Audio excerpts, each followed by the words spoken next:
This is a really, really helpful point. It's helped me a lot. Stick to the facts, ma'am.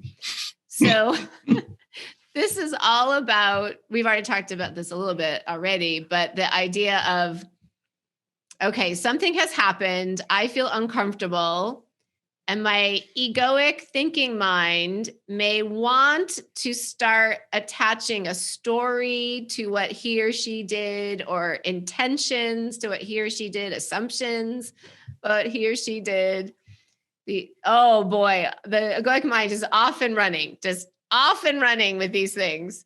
And we're really suggesting, honor whatever you're feeling. Always honor whatever you're feeling. Mm-hmm. But at the same time, also just, okay, what actually really just happened? What are the things I know for sure are the truth of what happened? What are the facts? Yeah.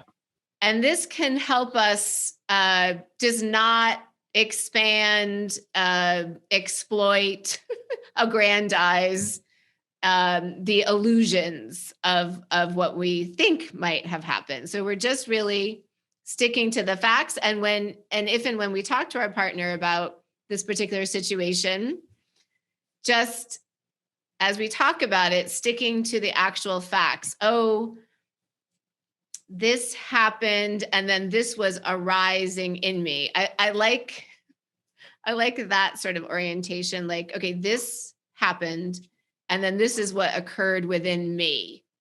Yeah. And if you're in the process of self-reflection prior to bringing things up, one way to really quickly just be able to stick to the facts, a simple way that I like to do it is to think something like, so let's say Tassel said that she would call me at 8 p.m. and it's now, I don't know, midnight, and she hasn't called me. And maybe that upsets me, right? I don't know what's going on with her. All I know is she hasn't called, right? So I might think, why hasn't she called? She said she was going to call. I told her I wanted to talk to her. I had all this that we're doing. We have stuff in the business, maybe. We have whatever going on. And she hasn't called. So the mind can go, she hasn't called. This means X, Y, Z. This means I'm not respected. This means that she's been dishonest. Maybe she's deceiving me. Maybe she's lying. Maybe she's with another man. Maybe right. There's a lot of stuff that comes in, yes. A lot of opportunities to sort of make up stuff, really. Yes. And so what we want to say is, she said she was going to call and she didn't call. So that's what happened, right? She said she would call and she didn't call. That's what I've experienced. Anything after that is sort of my own, narratives and my own experiences coming into the situation that I've seen this before. And in the past, when I saw this, it meant that they didn't respect me because perhaps they didn't, right? Perhaps the other partners did not respect you, and perhaps they treated you poorly and they whatever. And so it's noticing that the mind tends to put a meaning onto everything that occurs. And we don't have to do that. We can notice that that's happening and just sort of pay attention to what those things are, that as they arise, like, don't just dismiss them, because those are the things you really want to look at, but separating them a little bit, like, this is what happened. And now these are the stories that are coming in. Why are these stories here and stuff? So it kind of ties back into that self-reflection. Yes. And when we can hold the orientation of understanding that my relationship with this beautiful person is going to bring in these triggers to me to help me release and integrate all these other experiences I've had, then we can sort of be like, oh, look, it's happening right now. It's happening. I'm feeling all this stuff, but what actually happened with him? Or her? What are the actual facts? So keeping that perspective that very likely we are going to experience triggers with each other to help us with all this other energy that we're carrying. And sometimes it's really hard to notice that we've added the meaning on. We've added yes, that little... It's so habitual. We do it constantly. The mind does it all the time. Right. Yep. Okay. Assume the best. Okay, so yes, this is you. Mm-hmm. Yeah. And this is about refraining from criticism, like sort of if you can imagine your own intentions in the relationship, this is how I like to see it. My intentions are golden, right? I'm not trying to hurt people's feelings. I'm not trying to harm people, upset them. I'm just trying to be what feels aligned in each moment for me. And I'm not always perfect at that. And sometimes I make mistakes. Sometimes I don't notice things. Sometimes I'm not as courteous as I'd like to be, whatever it is. But I am trying to be. And so this is about recognizing that your partner is also trying to do this too, that you guys have made this sort of commitment to each other, that that's how you're showing up. And it doesn't mean you'll always show up perfect. It just means that your intention is to show up as perfectly as you can, as aligned as you can. And sometimes your aligned the way you show up aligned doesn't feel great for them, right? Sometimes some of your golden intention is misunderstood, or there's something about it that just feels disrespectful or feels bad. But the intention is really, I think, where we want to focus. We want to know deeply that our partner is doing their best and we're doing our best. And this is sort of about trust and safety with each other, and a bit of a commitment to continuously do this and to consciously bring an effort to be our best as much as we can. And once we kind of make this commitment, it starts to become easier and easier to just realize that, whatever happened, I really doubt they were trying to hurt me. Like, they probably didn't do anything wrong. I just don't like what I'm feeling, right? I don't like this. But understanding that I don't like it because it's sort of, I have sensitivities in these areas, and it's not that they've done anything wrong. They're just doing whatever they thought was the best, because that's the agreement, right? We're assuming that they're doing their best, and we may find out that they were upset and they didn't do their best. And that's sort of the point of the method, is to examine some of the things that occurred. And so everyone can see it a bit clearer. There's more clarity to the situation or to the whole experience. Yeah. And then again, in that same as within, so without, that we're creating or projecting our inner reality onto our external reality. If we are assuming the best of our partner, we are also going to see that reflected back to us from our partner. Yeah. Yes. Okay. Oh, this slide is so pretty. And we're gearing up for Valentine's Day. Those raspberries? Next month. I think they are. Delicious. Yeah, they look so yummy. This is such a pretty slide. Okay, I love this. This is one of my favorite points. Lead from your heart, not from your hurt. This idea of being open-hearted as much as possible, allowing yourself to be vulnerable as much as possible. And this is just such a beautiful way to be in general in life. And the way I see it is, when we start to close our heart down and start to sort of put up walls, because usually we're worried about getting hurt, we end up like hurting ourselves most of all, really, because we just shut down. We shut down to everything when we do that. So I do think having this orientation of open-heartedness can sometimes mean, because our heart is so open, that we might get hurt because our heart is so open. Mm-hmm. But to me, that it's okay. To me, I'm willing to have that experience because it's so uncomfortable to be closed-hearted. And if I'm open-hearted, I feel that I'm doing everything I can on my end for my partner and the relationship. And I'm showing up as best as I can, as open-hearted and vulnerably and truthfully as I can. And in the long run, only good will come from that. Only good will come from that.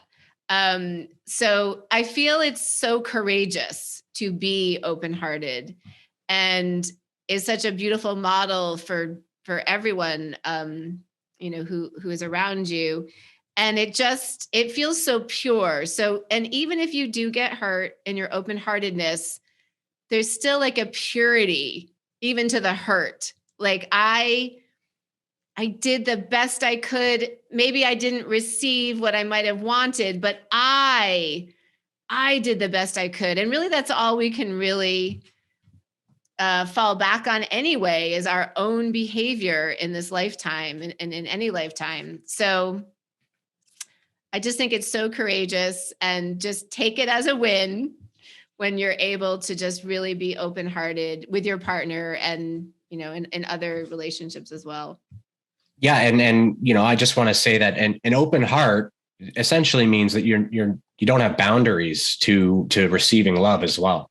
And so the more open your heart is, the more opportunity you have to experience love coming in, because you're going to receive as well. So it's not just about your outward expression. It's also, when you have an open heart, you're also opening to receive whatever comes. And that's why it can hurt, because you don't have the barriers up. You're open. And if somebody behaves in a way that's painful for you, you feel it, right? But part of that is, we were just discussing, is that that's our opportunity to go, oh, I have this distortion, that this pain that I've been carrying, that now I can look at now, and I can learn to let go of that. So what ends up happening is, you can just feel really good about bringing your, best self to the scenario. I like to look at this. There's a concept in Stoicism that basically talks about managing expectations. And essentially, we can, if we think about, we're playing a game of tennis or something, we're the athlete. Not that our partner is an opponent. We're just playing our game of tennis. But we don't come to win the game. We just come to do our best. Yes. And in that, we find our comfort. In that, we find our authentic truth being expressed from a place of openness and a place of just, I've brought my best self here. Maybe they didn't, right? Maybe they didn't. But again, back to the last slide, we want to try to presume that they are, right? We want to presume that they're doing their best. Even if they're struggling a lot, they probably are doing their best. If we think back to all the times we've been struggling, and maybe when we lashed out, we were still probably trying to do our best. We just, we were hurt, and we acted out in that hurt. And this is about leading from your heart instead of leading from your hurt. And sometimes other people aren't able to do that right in that moment. Yes. And as we are viewing these intimate conscious relationships as the vehicle for our growth, and really as the vehicle for our embodiment of our God self, this is one of the most foundational aspects of our God self, that this unconditional love, no matter what is coming back towards me, I can remain in unconditional love towards the other. So this is just an amazing expansion for us to practice this. When a hurt does come in, of course, we honor the hurt and we feel our feelings around it. And if we can still remain open-hearted and unconditionally loving towards the other, as long as it's a healthy relationship, then we're really on our path to embodying our God self. And our instinct is often to shut it down, right? To put up the walls, to shut it down, to withdraw. Yes. And that's especially for me, something that I'm working on. It can be very unconscious when we're doing that. We don't even mean to. It's instinctual. It just happens. We feel hurt and we go, oh, this isn't safe. I'm scared. Close down. And so we're just trying to not do that, right? We're trying to keep the heart open, and we're trying to keep doing that.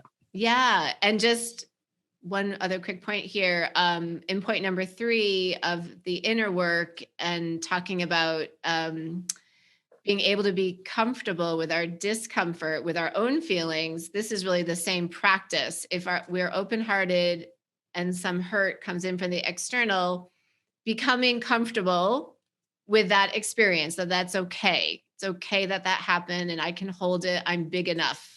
I'm a big enough vessel of love to hold that as well, and to be able to comfort myself as well. I noticed Joe asked a question. Awesome. At what point does it become unhealthy? I think what he's referring to is, if we're opening our heart constantly wide open, Yeah. Does that become, is there a limit to that? Does that become unhealthy at a point? Or how do we balance that? If we're totally open, does that mean we're defenseless as well? Or are we at vulnerable to just being sort of stomped all over, that type of thing? I think is what he's getting at with that question. And please correct me if I'm wrong, Joe. I actually think that the mind tells us that if our heart is closed, we're protected. If our heart is open, we're vulnerable, and that the vulnerability is a risk, right? I think the mind tells us we have to mitigate our risk. We have to mitigate our openness, because if we're too open, we'll be trampled upon by people who want to do us harm and stuff like that. I actually think that the more open you are, the less possible it is to be manipulated. First of all, the more open your heart is, the more aligned with truth you are, the less likely it is for fear. Fear is the only real manipulation tactic. So in order for somebody to manipulate you, you have to be scared of something, and they have to essentially convince you that doing this thing, whatever it is, or accepting this punishment or whatever it is appropriate. Because if you don't, then you'll experience this suffering. And I think that actually opening the heart all the way and just allowing all of it, it gets to a place where it doesn't affront you the way that you would expect it to. Like, so, if I encounter a stranger out in the world and they start yelling obscenities at me, I don't feel anything about that. I don't have I have a, whoa, this is weird. This is strange. I wonder what's going on in their life. A curiosity. I wonder. Yeah, I wonder about it. Now, if it's a partner and they're attacking you and attacking, and you can lovingly withdraw from the conversation, right? So you have your boundaries to what makes you comfortable. So we can all sort of, I find, have a tolerance that we have. We get to a place where we're like, this is just hurting too much, and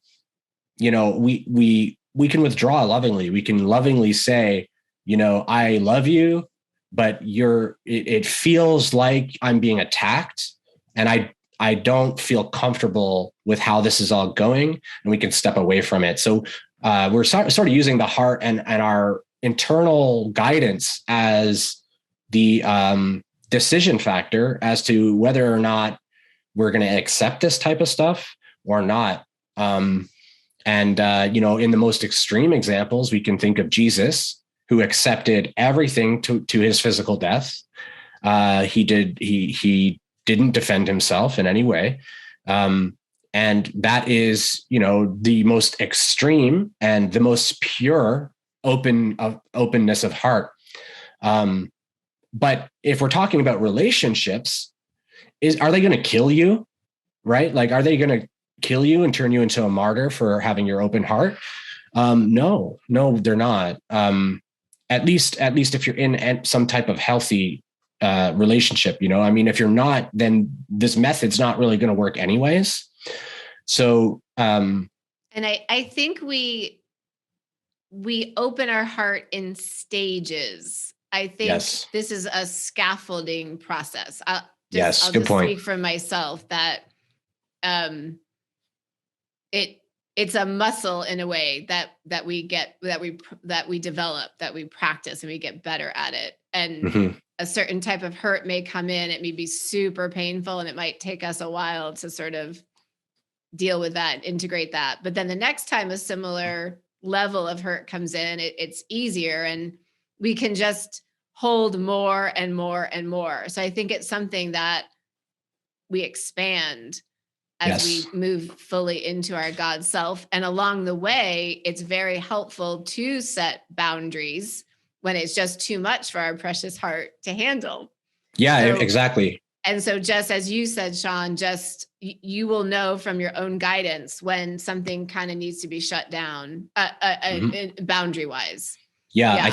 I But think then the next time you will probably be a little more equipped to handle that level of hurt because you've already experienced it previously. It's similar to the way a child stubs their toe and cries for 10 minutes about it and, freaks out, versus if an adult stubs their toe. Exactly. They're like, oh, and they're like a little frustrated or whatever, it hurts, but they don't flip out for 20 minutes about it. Right. So you get sort of a used to some of that. And also, as you do this, you end up healing a lot of these distortions. You end up forgiving.